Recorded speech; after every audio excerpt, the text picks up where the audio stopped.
Hello guys, welcome to being Sarkari, आपका अपना YouTube channel. आज की इस वीडियो में स्पेसिफिकली कुछ एक डाउट को हम क्लियर करेंगे जो कि क्वालिफाई, कैंसिल या फिर नॉन कैंसिल वालों के मन में ये पैदा हो चुका है कि भी जो आपकी ग्रुप 56 ही कट ऑफ आई थी प्रीलिम्स के बाद मेंस के लिए, वो ग्रुप वाइज आई थी। कई लोग बोल रहे हैं कि पोस्ट वाइज आनी चाहिए थी, ग्रुप वाइज आ गई तो इस करके ग्रुप 56 कैंसिल होगा। ठीक है, और पोस्ट वाइज आनी चाहिए थी या पोस्ट वाइज नहीं की तो अब ग्रुप वाइज कर दी तो सीईटी क्वालिफाई ही ओनली सॉल्यूशन है इस चीज का। तो इसके बारे में हम डीप डिस्कशन करेंगे कि भाई क्वालिफाई होना चाहिए या फिर ग्रुप वाइज आनी चाहिए या फिर पोस्ट वाइज आनी चाहिए। इस वीडियो देखने के बाद इस पर्टिकुलर टॉपिक पे आपके मन में कोई भी सवाल नहीं होगा आगे जाके। ठीक है, तो सबसे पहले इसकी क्रोनोलॉजी समझ लेते हैं कि देखो सीईटी के जो ग्रुप सी और डी की कंबाइंड नोटिफिकेशन जो आई थी वो 10 सितंबर 2021 को आई थी। पर क्या हुआ कि 5 मई 2022 को एक और नोटिफिकेशन आती है, मैं तो कहूँगा कि गैजेट नोटिफिकेशन आती है, जिसमें ये रूल्स एंड रेगुलेशन लिखे गए थे कि ग्रुप सी पोस्ट की कैसे रिक्रूटमेंट प्रोसेस होगा, कैसे आपके एग्जाम लिए जाएंगे, सीईटी का स्कोर कैसे बनेगा। ये 5 मई 2022 की नोटिफिकेशन में साफ मेंशन है कि किस तरीके के एग्जाम लिए जाएंगे, पूरा प्रोसेस इसमें गिवन है।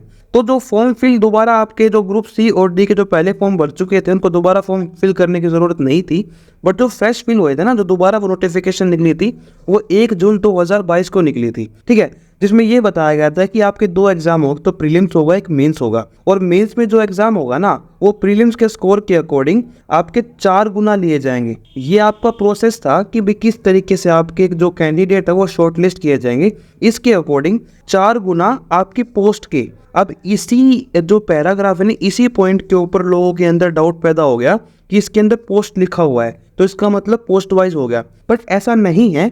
जो आपकी नोटिफिकेशन थी, जो मैंने आपको बताया था गैजेट नोटिफिकेशन जो आपकी 5 मई 2022 को इश्यू हुई थी, उसमें ये साफ लिखा हुआ है कि भाई किस तरीके से आपकी भर्ती कंप्लीट होगी, उसमें पूरा प्रोसेस गिवन है। उसमें एक पैराग्राफ 9 है, उसमें पॉइंट 4 है, इसमें साफ लिखा गया है कि जिसकी सिमिलर एजुकेशन क्वालिफिकेशन होगी ना, उन पोस्ट को एक ग्रुप में मर्ज कर दिया जाएगा।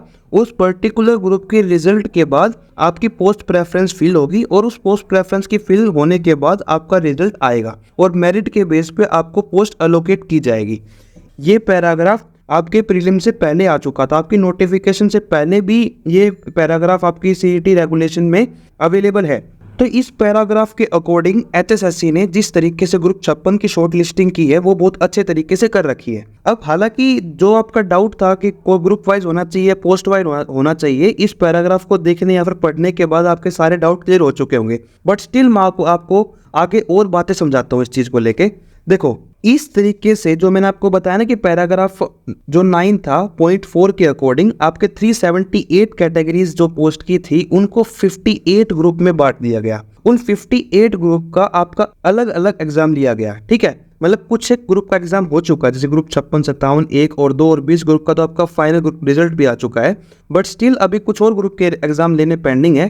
पर अभी जो बात अटकी हुई है ना 1037 LPA, जिसमें कि आपकी सीईटी की नोटिफिकेशन को ही आपकी चैलेंज किया गया है, जो कि कोई बड़ा केस नहीं है। क्यों नहीं है उसको हम आगे डिस्कस करेंगे। अभी जो हम डिस्कस कर रहे हैं वो ग्रुप वाइज और पोस्ट वाइज है। एक रिप्लाई वायरल हो रहा है 1037 LPA के लिए, जो कि अज्यूम किया जा रहा है कि एचएसएससी ने फाइल किया कोर्ट में। मैं भी मान के चलता हूं कि ये एचएसएससी ने फाइल किया है, तो इसमें भी ये साफ मेंशन है कि जो 17 पेटिशन है आपकी, जो ग्रुप 56 पे 17 केस हो चुके हैं, उसमें कुछ 5 पॉइंट हैं जो ये हाईलाइट हो चुके हैं, जिसमें कि पोस्ट वाइज और ग्रुप वाइज है, जो कि पॉइंट नंबर 5 है। इसमें भी ये साफ मेंशन है कि जितने भी शॉर्ट लिस्ट की गई है ग्रुप 56 और 57 की, वो क्लोज 9 के अकॉर्डिंग की गई है। ठीक है, इसमें ये मेंशन भी किया गया है कि अगर हम पोस्ट वाइज करते तो हमारा नुकसान क्या था। अगर वो पोस्ट वाइज करते तो जो टॉप कैंडिडेट है ना, फॉर एग्जांपल किसी में 4 पोस्ट है, ठीक है, एक कैटेगरी में, किसी में 5 पोस्ट है, अगर इसके अकॉर्डिंग में 16 कैंडिडेट बुलाए गए, इसके अकॉर्डिंग भी आपके जो 20 कैंडिडेट बुलाए गए। ठीक है, इस तरीके जो टॉप कैंडिडेट है ना, अगर मान लो 150 बंदे भी ले लिए गए तो टॉप कैंडिडेट हर एक पोस्ट में घूमेंगे, हर एक कैटेगरी में। तो इस तरीके से जो हेल्दी कॉम्पिटिशन है वो मर जाता है। तो इन्होंने जिस तरीके से मर्ज कर रखा है ना ग्रुप में, वो बहुत अच्छे तरीके से मर्ज कर रखा है। और इस केस में मेरे अकॉर्डिंग, मेरे ओपिनियन के अकॉर्डिंग, एचएसएससी का कोई बड़ा दिक्कत नहीं आएगा इस केस को जीतने में। जो भी हमने पॉइंट डिस्कस किए हैं वो बिल्कुल जेन्युइन है और बिल्कुल ऑथेंटिक है। और अगर आप बेशक आप कैंसल गैंग के हो, अगर आपने पॉइंट पढ़ लिए, पॉइंट देख लिए और पॉइंट समझ लिए, तो आपको पता लग गया होगा इस पॉइंट से ग्रुप 56 का एग्जाम कैंसिल नहीं होना। तो जितने भी मैंने आपको इस वीडियो में पॉइंट बताए, अगर वो आपने अच्छे से सुने हैं, अच्छे से समझे हैं, बेशक आप कैंसल गैंग के कैंडिडेट हो, तो आपको पता लग गया होगा कि इस रीजन से तो ग्रुप 56 का एग्जाम कैंसिल होना नहीं।